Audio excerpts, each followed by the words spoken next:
যাদের উপরে দায়িত্ব তারাই আসলে দুর্নীতির মহাসাগরে হাবুডুবু খাচ্ছে।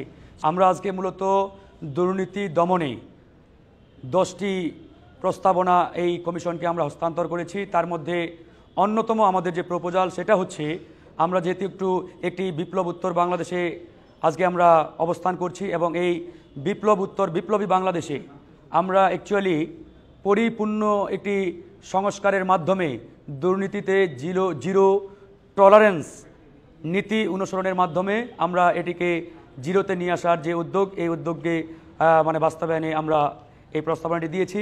এবং প্রথম দফাটিতেই বলা হয়েছে যে অন্তর্বর্তীকালীন সরকারের প্রধান যিনি রয়েছেন তার মাধ্যমেই দুর্নীতি দমনের শুভ সূচনাটি করতে হবে। আমরা চেয়েছি যে প্রধান উপদেষ্টা এবং উপদেষ্টা পরিষদের সম্পদের হিসাবের বিবরণী তারা যাতে অতি দ্রুত পাবলিক করে এবং তাদের মাধ্যমে শুভ সূচনা করে, জনগণ যাতে আস্থাশীল হয় এবং আস্থা পায়।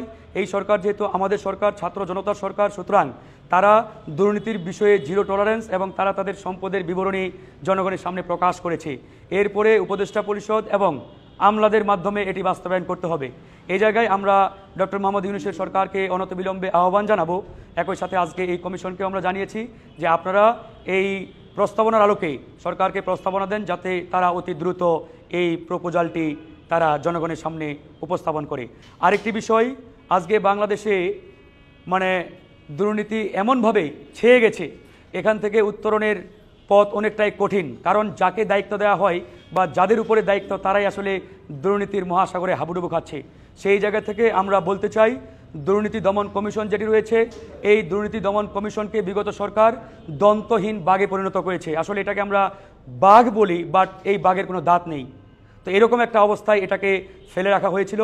তো সেই জায়গায় দুর্নীতি দমন কমিশনকে শক্তিশালী করতে হবে, পাওয়ারফুল করতে হবে, যাতে তারা প্রধানমন্ত্রী মহামান্য রাষ্ট্রপতির দুর্নীতি অনুসন্ধান বা দুর্নীতির বিষয়ে তারা যাতে অভিযান বিনা অনুমতিতে চালাতে পারে, এ বিষয়ে আমরা জোর দিয়েছি।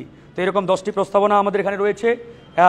এই বাকি যে প্রস্তাবনা রয়েছে এ বিষয়ে আমাদের আহ্বায়ক কর্নেল মিয়া মোহাম্মদ মশিউজ্জামান। দুর্নীতি বাংলাদেশে কেন হচ্ছে এবং এই দুর্নীতি উৎপাটনের বাধাটা কোথায়, এই বিষয়গুলি যদি আমরা ভালো মতো বুঝতে পারি তাহলে আমরা দুর্নীতির সোর্সগুলি জানতে পারবো।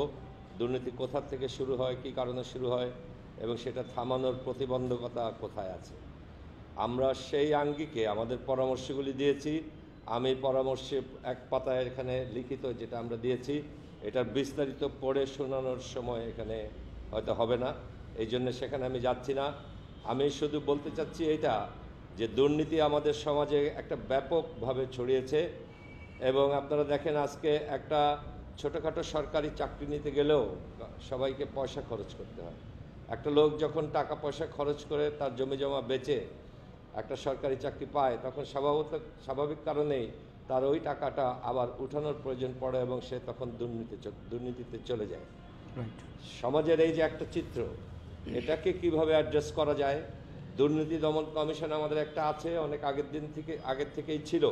এই দুর্নীতি দমন কমিশন কেন তাদের কাজটা সঠিকভাবে করতে পারে না, তাদের কিভাবে বাধা দেওয়া হয়, কোথায় বাধা দেওয়া হয়, সেই প্রতিবন্ধকতাগুলি কিভাবে দূর করা যায়, এই সমস্ত বিষয় নিয়ে আমরা আলাপ করেছি এবং মোটামুটি আমরা একমত যে আমরা বাংলাদেশিরা সবাই যদি চেষ্টা করি তাহলে এই দুর্নীতির মহাসাগর থেকে আমরা আমাদেরকে উদ্ধার করতে